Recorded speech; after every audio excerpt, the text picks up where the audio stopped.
Today on Top Shelf Sports, the Huskies take on the 19th ranked San Diego State Aztecs. We'll preview the matchup. The men's soccer team has a new coach, and we bring in Northern Star reporter Crystal Megan to recap the women's soccer season. Top Shelf Sports starts now.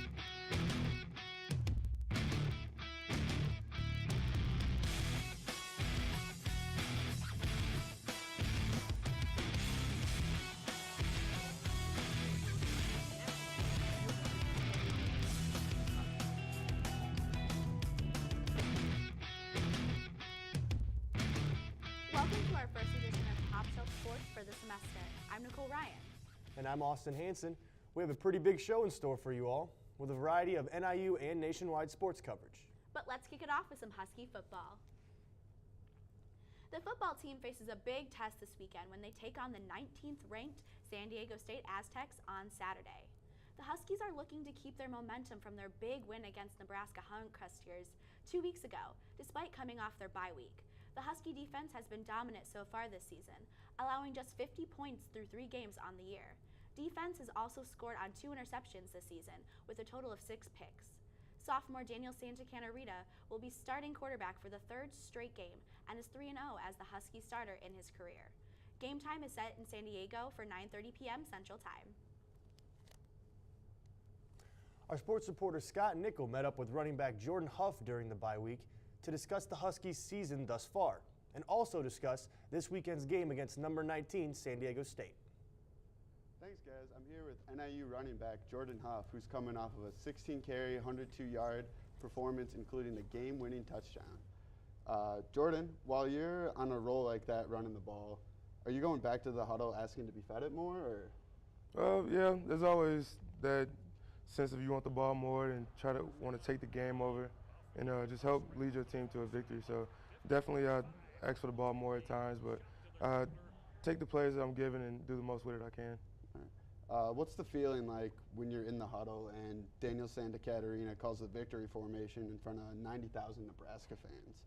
I mean, yeah, it's a great feeling knowing what we accomplished and everything, but we just kind of took it as another win and just was ready to get back at it and get ready to work again because we got San Diego State coming up next week. So explain that feeling in the locker room after the game. You know, what was Coach Carey's post-game speech like to you guys? Yeah, I mean, it was a great feeling. Anytime you can come in after a game and do our victory song and whatnot, it's always a great feeling. And he didn't really have a big after-game speech. He was kind of congratulated us and said, all right, well, we're going to come in tomorrow, get ready to work, and that's what we're doing right now. So changing gears here a little bit, you were a redshirt freshman when Jordan Lynch was a senior here and a Heisman finalist. So what's it like having him back in DeKalb, you know, as a running backs coach, no less? Yeah, I mean, it's always great. I knew Lynch in 2013. I was able to get to know him then, and having him as my coach now is really no difference. It's kind of more buddy more than anything because well, not really grew up together, but we known each other for a while and played together. So we have that aspect to it. But I mean, he's a great coach. We get our work done, and he really pushes us to get better every day. Has he brought a different perspective to the field since he was a quarterback while playing here? Yeah, he definitely has. He shows us what we need to look for as far as pre-snap reads and whatnot, and different things that we should look at that we probably haven't in the past. So looking ahead to San Diego State, you guys lost 42-28, I believe, in Husky Stadium last year. But they've lost some key guys, including Donnell Pumphrey. So what's the key to a road victory in San Diego? Really just attack it like any other week. Just come in ready to prepare and learn their tendencies in film study, learn the reads when it comes time to practice and whatnot. So, I mean, we're just going to attack it like another game, no matter who we play, and just be ready to go. Yeah. The confidence level for you guys has to be pretty high coming off that victory. So what does a victory like that do going into a big game like this against San Diego State? I mean, it definitely helps having that confidence and whatnot, and we definitely want to keep that momentum rolling. So yeah, just ready to go in there with confidence and ready to execute. All right, thanks for joining us today, Jordan, and good luck in San Diego. Back to you guys. The women's volleyball team fell to the Bowling Green Falcons in their first 5-set match of the season last Saturday. The Huskies were highlighted by freshman outside hitter Kaylee Martin, who recorded a career-high and season-best 34 kills. NIU started the match strong, winning both of the first 2 sets 25-20. The team could not keep the momentum going, however, losing the final 3 sets 25-23, 25-21, and then finally 15-13. The Huskies will continue their season at home today against the Eastern Michigan Eagles at 7 p.m. The game will be held at the Victor E. Court in DeKalb. The NIU men's soccer team faced off against the UIC Flames early this week and could not keep up with the win. After UIC takes the lead, Konrad Zidzik comes up with a spectacular save to keep the score close. NIU answered UIC in the second half as Jan Mertens would go on to score over UIC goalkeeper Sawyer Jackman in the 67th minute. The Flames regained the lead 84 seconds later, after UIC forward Max Todd would score on a free kick, giving them a 2-1 lead. UIC would add an insurance goal in the 76th minute by Peter Becht. The Flames would go on to defeat the Huskies 3-1. NIU looks to bounce back next week when they take on Valparaiso University. We now go to Top Shelf sports reporter Ricardo Segura, who had the chance to meet with the new men's soccer coach. I got to speak with the men's soccer team head coach Ryan Swann on joining the Huskies this year and what he's looking forward to with this young team. The NIU men's soccer program has some new faces on the coaching staff this year after a few changes during the offseason. Early in the year, the Huskies named Ryan Swann as the new head coach. Before joining the soccer program, Swann coached at Drury University in Missouri for 8 seasons and looks to bring his expertise and energy to NIU. I've been familiar with the program for a number of years, just running across some of these guys on the recruiting trails. I knew the old coaching staff, and so I think it's in a great location here in the Chicagoland area. There's a lot of good soccer here, and again, an opportunity to build a program back up to where it was before is a very exciting prospect for any coach, I think. Coach Swann is very familiar with success as he has 4 appearances in the NCAA Division II tournament during his time as a Panther. Swann looks to continue prospering on the field with this Husky group and get them competing back at the national level. He's bringing like a lot of different new stuff, like style of playing is really different from what we had before. We are like more offensive, we try to keep the ball a lot more than what we used to. I think it's great. At this point in the season, Coach Swann is pleased with this young Husky team and the progress they have made. Swann is confident in the abilities and drive that this team possesses against any team that they face. It's a very technical team. I think they've got the ability to possess the ball very well, and I think early here in the season we've seen that. I think we've outpossessed all but one of our opponents. So from a technical perspective, I think things are very good.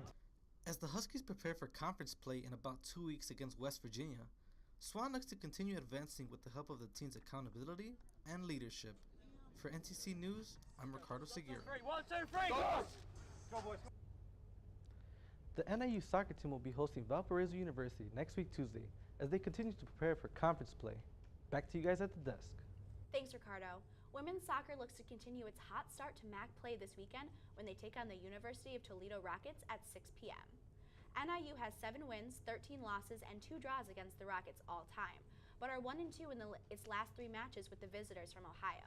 This is the 2nd straight season that the Huskies have opened conference play with back-to-back victories. NIU will also play the Bowling Green University Falcons on Sunday at 2 p.m. The Huskies have 10 wins, 8 losses, and 3 draws against the all-time against the Falcons, with the team splitting their last 2 matches. Joining us from the Northern Star is women's soccer beat writer Crystal Megan. Hi. Hey, guys. So, Crystal, thank you for joining us. Of course. We have a few questions here for you about the women's soccer team. How has the soccer team performed this year in your eyes? They have performed well. Back-to-back road wins to open up conference play is huge. Playing in Buffalo is tough. Under head coach Sean Burke, they've only lost 2 home games prior to NIU's win last weekend. So to do that, to go in there and beat them, and not only beat them but shut them out, was huge. Nicole, do you have a question? What do you expect for the upcoming weekend? This upcoming weekend they're playing Toledo and Bowling Green. Toledo's leading goal scorer has scored in each of the past 3 games. Their goalkeeper is a freshman, actually, made a career-high 10 saves against MAC favorite Ball State last weekend. On the flip side, NIU's goalkeeper, Amy Anila, picked up her 300th save last weekend. So there should be a nice battle with Toledo tonight, but both matches this weekend are pretty winnable for NIU. So what makes this season's team different from last season's team? Depth. They have a lot more depth this season. 10 different players have scored for them this season, and of those 10 players, 7 of them got their first collegiate goal or their first goals as Huskies. And that's a tribute to the coaching staff going out and recruiting players and also developing the ones that they already have. Right, so what players really stick out to you this season? Kylie Dominguez is a transfer from the University of Cincinnati. And just watching her technique on the ball, it was just a matter of time before she got one to go in the back of the net, and she did it last weekend. Interesting facts about her is she was actually a couple years ago selected as one of 15 players, I believe, to play for Mexico's under-17 women's national team. Wow. And so, that just tells you how good she is. And one final question, the most important one. Can this team get back to the MAC championship? Absolutely. There's no reason why this team can't get back there. Like I said, they have more depth this season, and defense under Coach Ross has always been pretty steady. So no reason they can't get back there. All right. Thank you so much. Thank you. Thanks for joining us, Crystal. Coming up next on Top Shelf Sports, we'll discuss what Bears head coach John Fox had to say about the recent game against the Packers. And we'll see if the Cubs could end the St. Louis Cardinals' playoff hopes. 40% of food in America never gets eaten. When we start to think differently about our food, we can get a lot more out of it. Yes, but see, you don't have a college degree. Well, no, but okay, well... Wait. Before you skip over me, can you at least hear me out? No, I do not have a college degree, but I've been working 2 jobs since the age of 18. I've been doing internships while raising my little brother, and any moment that I can spare, I'm studying, just trying to better myself. Okay, I'm ready for this. Wow.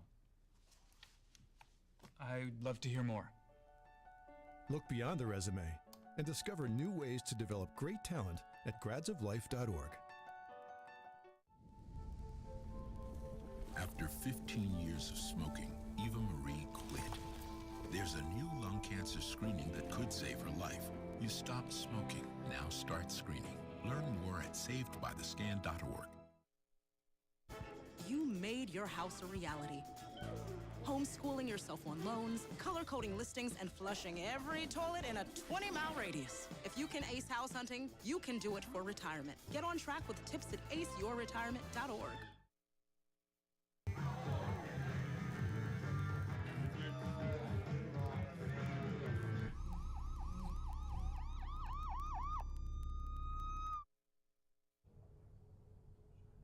The men's golf team wrapped up play last weekend at the Northern Intercollegiate with a 6th place finish.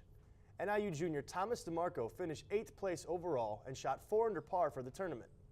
This was their first home event since the 2017 NCAA Division I National Championships back in May, and the team will be back in action on October 1st at the Erin Hills Intercollegiate Tournament at the Erin Hills Golf Course, which was the site of the 2017 U.S. Open in June. The women's golf team finished 5th at the Mary Fossum Intercollegiate Invitational last weekend. Junior Brielle Ward finished in the top 15 with a score of 73, coming in her second round. Junior Kelly Anderson finished in the top 25 and has finished in the top 25 in every event so far this season. The team will head west for the UC Irvine Invitational on October 30th in Santa Ana, California. We had a big week in national sports. Let's head over to the Sports Hub with Top Shelf Sports reporter David Sivia. The Sports Hub, I'm David Sivia. It has been a busy week in sports, so let's go ahead and get started. The Chicago Bears and Green Bay Packers renewed the longest-running rivalry in football. The Bears traveled into Lambeau Field with a 1-2 record to try and knock off Aaron Rodgers in the green and gold. It was a rough game early as the Bears found themselves down quickly. In the first quarter, Mike Glennon doesn't feel the pressure coming off the edge. Clay Matthews comes up with a huge strip sack. Packers defenders jump on the fumble and take over at the 3-yard line. Aaron Rodgers does what he does best and turns the turnover into points by finding Randall Cobb in the end zone, extending the Packers lead to 14. Cobb finds the end zone a week after sitting out with a chest injury. Rodgers loves to have him back. Glennon had a string of drives that he'd like to get back. Glennon doesn't expect the snap, causing a fumble and a Packers recovery. The very next drive, Mike Glennon overthrows his wide receiver, and it is picked off by Clinton Dix. Surely, a second quarter, Mike Glennon wishes he could get back to help the Bears get back on track. Clinton Dix returned the ball roughly 15 yards, giving Packers, putting it into Bears territory. We go to the third, where we find the Packers finding themselves in the red zone again, where Aaron Rodgers connects with Jordy Nelson to put the game out of reach for Chicago. Nelson drops to a knee, just plays after wideout Devontae Adams was carted off the field after a nasty hit by Danny Trevathan. The Packers end up winning 35-14. Obviously a very poor performance. I think it starts at the top. I think we got out-coached, we got outplayed in every area. We've got a lot of work to do. Fortunately, we have a mini bye here, 10, 11 days to evaluate, do things necessary for us to improve. And, that's across the board. The Cubs clinched their second straight Central Division title Wednesday night. We'll send it to Cubs radio announcer Pat Hughes for the title clinching play.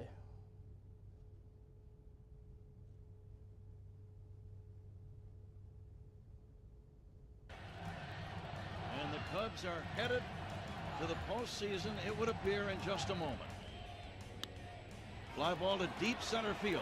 Back goes Martin at the wall. He's there. He's got it. And the Cubs win the Central Division.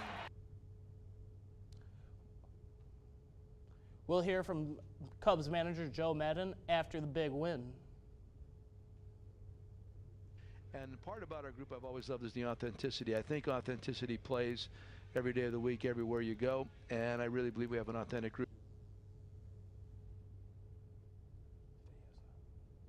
The Cubs season continued last night as they looked to knock off the Cardinals out of the wild card hunt. We'll pick up late in the 11th inning when Cardinals infielder Paul DeJong tries to tie it up with a deep drive to center field, but Lonis Martin makes a spectacular catch to end the Cardinals' playoffs hopes for 2017. The Cubs won a 2-1 game where they started 3 catchers. The National League Divisional Series begins for the Cubs next Friday against the Washington Nationals.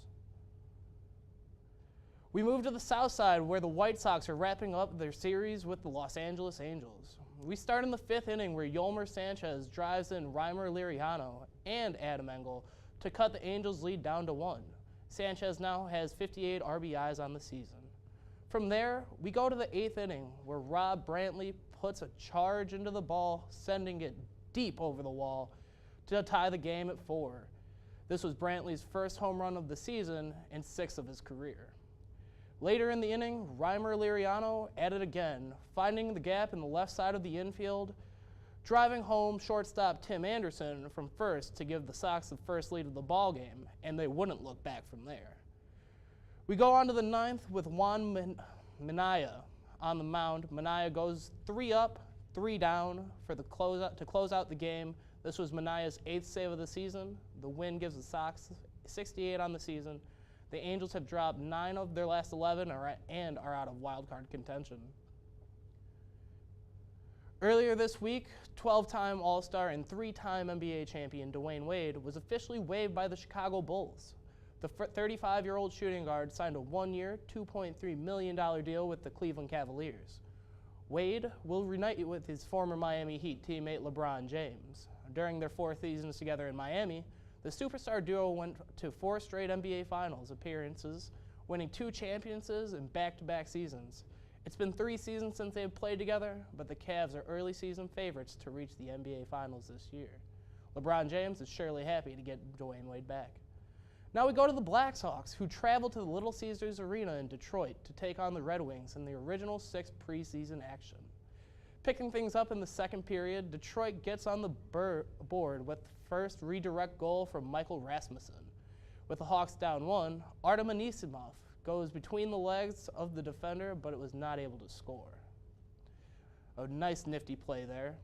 Later in the period, Captain Jonathan Toews sets the table for Richard Panik to tie the game at 1. Panic, with a nice shot on goal, gets it past the Detroit goalie to even it up.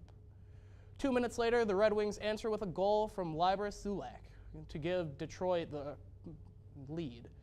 Early in the third period, the Hawks continue their great passing, and Tommy Wingles lights the lamp to tie the game at 2. The Hawks wouldn't look back from there, as they would continue to move the puck with a goal from Alex Debrecant to give the Hawks their first lead of the game. With the clock winding down, the Hawks get the empty netter to dagger the game, send them home, and get the win. The final score was 4-2. The Blackhawks season opener begins next Thursday against the defending Stanley Cup champion Pittsburgh Penguins. I'm David Sivia, and that's it from the Sports Hub. Thanks, and back to you guys at the desk. Thanks, David. After the break, it was another Toyota-dominated race in New Hampshire. We'll recap this week in NASCAR. And we find out which Husky athlete goes above and beyond, on and off the field, in our first Leader of the Pack. College years possible, opening that education savings account when she was little, spearheading campus tours, and deciphering financial aid. If you can ace planning for college, you can do it for retirement. Get on track with tips at aceyourretirement.org.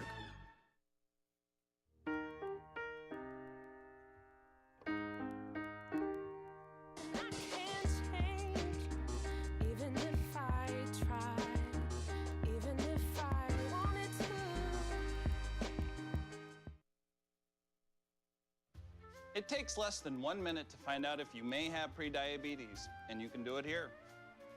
So what are you waiting for? Just go to the site.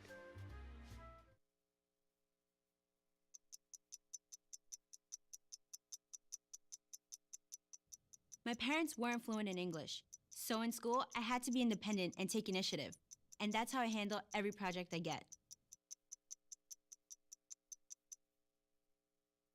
1 in 6 seniors faces the threat of hunger, and millions more live in isolation. America, let's do lunch. Drop off a hot meal and say a quick hello. Volunteer for Meals on Wheels by donating your lunch break at americaletsdolunch.org. Hi! You think you're probably sober? Yeah. But you're thinking about taking the back roads home, just in case. Why would you do that?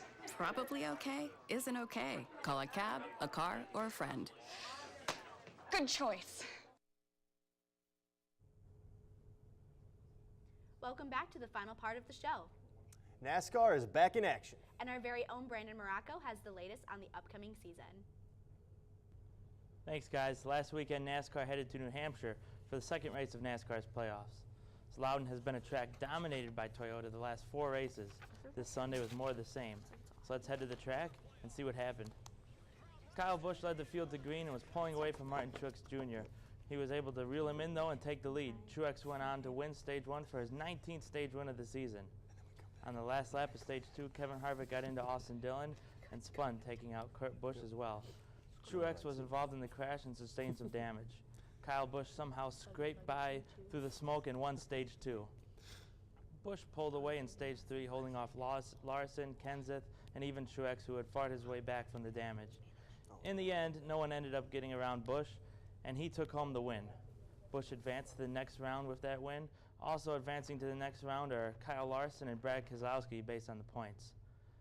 So this weekend, NASCAR heads to Dover, Delaware. This will be a big race because it's an elimination round of the playoffs, which means 4 drivers will no longer be eligible for the championship. Kurt Busch almost needs a win after this last Sunday because of his DNF. Casey Kane, Austin Dillon, Ricky Stenhouse Jr., and Jamie McMurray, they also need another good race to keep their championship hopes alive. So as far as the winner, I'd say it'll be hard to beat the Toyotas. Kyle Busch and Truex led all but 1 lap at New Hampshire. But I think if anyone can do it, it'll be the guy who's challenged them all season. That's Kyle Larson. So it's a great battle shaping up between these 3, and I can't wait to see what happens. So thanks for watching. I'm Brandon Morocco. Now we're going to send it back to you guys at the desk. Thanks, Brandon. The UFC returned to Japan for a free fight night. Adam Carr has that and more in the fighting world in this week's MMA discussion. That's right, guys. The Land of the Rising Sun hosted UFC Fight Night St. Preux versus Okami last Friday. Yushin Okami returned to the UFC after being cut 4 years ago. He fought former title challenger Ovin St. Preux in the main event. The man known as OSP was scheduled to fight former Pride Middleweight Grand Prix and UFC Light Heavyweight Champion Mauricio Shogun Hua. The Japanese wrestler stepped in as a last-second replacement for Shogun as he came down with an injury a week before the fight. Okami tried to play to his strengths, shooting on St. Preux for the takedown. This played right into OSP's game as he stuffed the shot and set up the rarely seen Von Flue choke to put Okami to sleep. This is the second straight fight the number 6 light heavyweight has won on the Von Flue choke. Future opponents are going to have to be on the lookout for the sneaky submission. Early on the card, former lightweight champion Takanori Gomi took his 5th stoppage loss in a row against Dong Hyun Kim. 2 former title challengers went to a decision as Jessica Andrade dominated Claudia Gadelha for the win. And finally, Gokhan Saki did what you expect the former kickboxing champion to do in his UFC debut and knocked out Henrique da Silva with that left hook. Bellator 181 featured former UFC lightweight champion Ben Henderson taking on Patricky Pitbull in the main event. Ben Henderson has been on a recent string of decisions dating back to the end of his UFC contract. He went into this fight dropping his last contest to Michael Chandler for the Bellator lightweight championship. Pitbull is coming off a big knockout over former UFC fighter Josh Thompson. In what may not be too much of a surprise at this point, another Bendo fight went the distance. After a back-and-forth contest between the top lightweights, Pitbull took the decision, positioning himself well for a lightweight title shot. The main card also featured striker Paul Daly landing his patented left hand to stop fellow welterweight Lawrence Larkin. Roy Big Country Nelson won his Bellator debut against Javi Ayala, and Aaron Pico bouncing back from the loss on his pro debut with a KO win over Justin Lin. I'm Adam Carr, and this has been your MMA discussion. Back to you guys at the desk. Thanks, Adam. The name Santa Catarina may be familiar to fans of football, as it's a name that's been passed down within the program. Mateo Avila caught up with the newest member of the Santa Catarina legacy for this week's Leader of the Pack.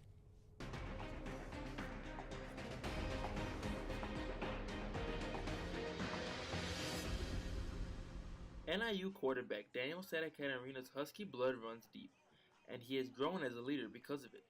His brother Michael played football for the Huskies for 4 years and helped lead NIU to a bowl game back in 2014.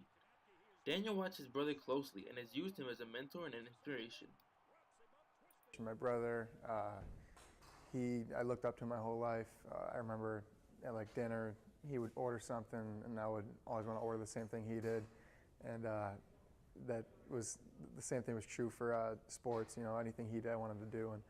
And it turns out I went to the same college as him and kind of followed in his footsteps. Despite a quiet demeanor, Daniel showed signs of leadership by enhancing his own skills, by taking constructive criticism and working hard to make changes to his game.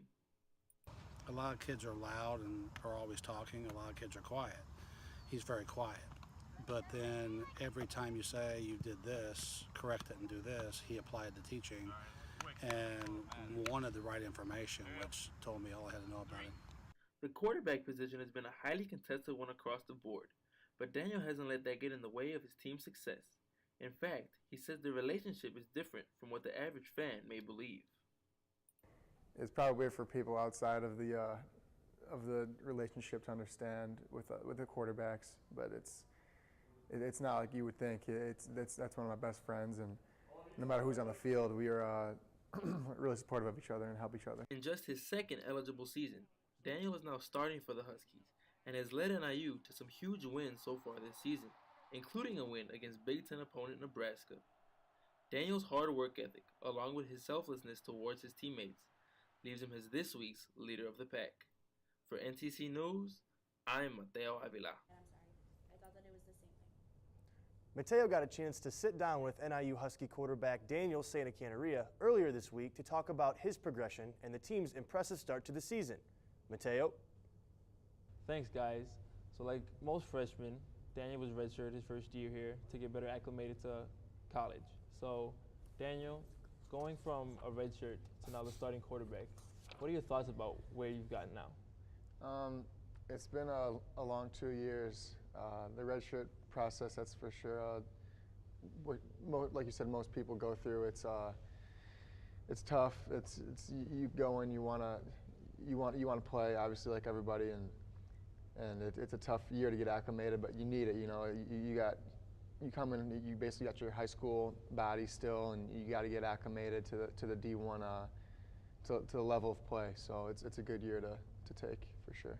And you mentioned to me previously when we spoke last that you're a very busy guy. How do you balance class schedules with training and practice schedules?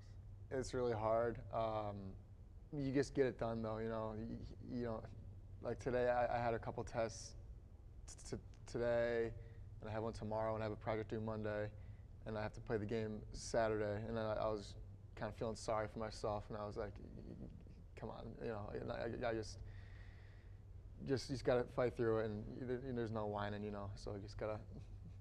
What we do is a lot of people would want to play football for us. So you know, you just gotta suck it up a lot of times.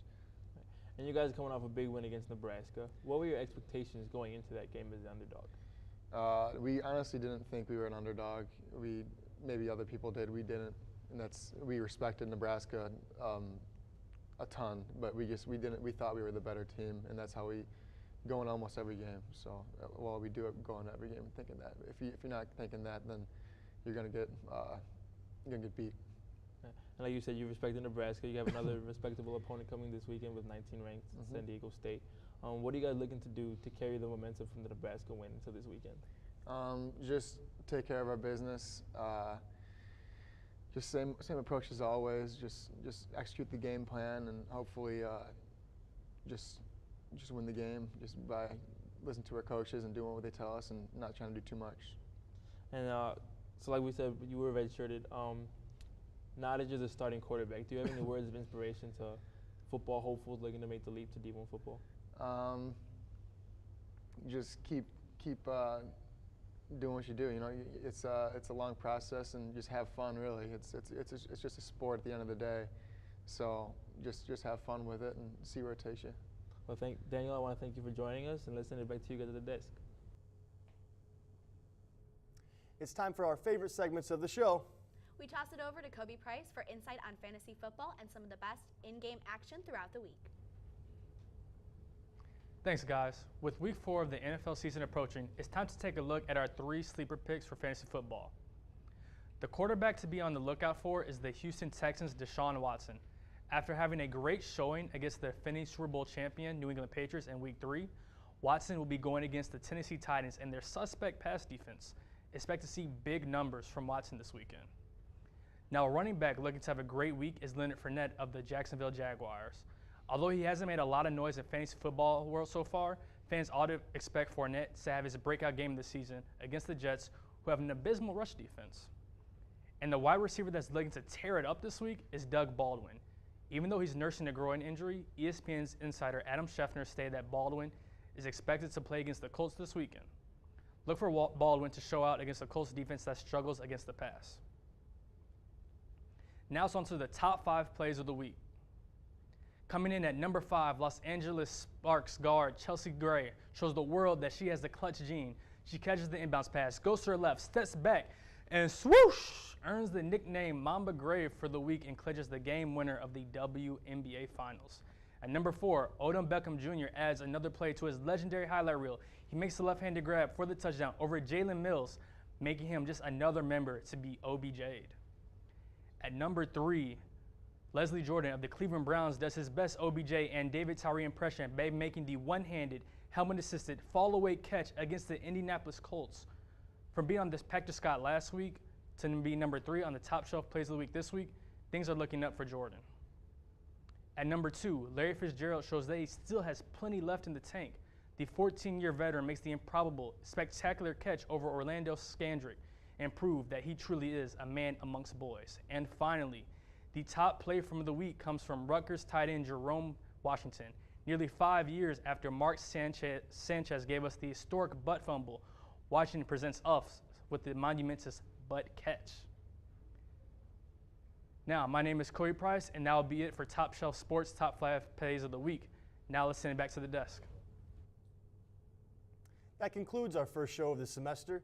We hope to see you again next week. Top Shelf Sports is produced and directed by students here at Northern Illinois University.